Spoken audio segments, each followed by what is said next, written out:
মাথার চুলি পাকছে।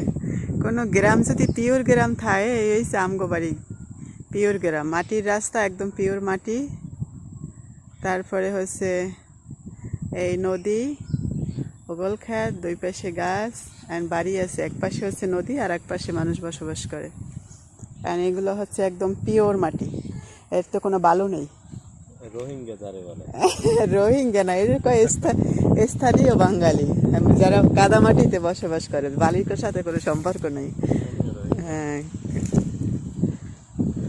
স্থানীয় রোহিঙ্গা। তাল গাছটা খুব সুন্দর না?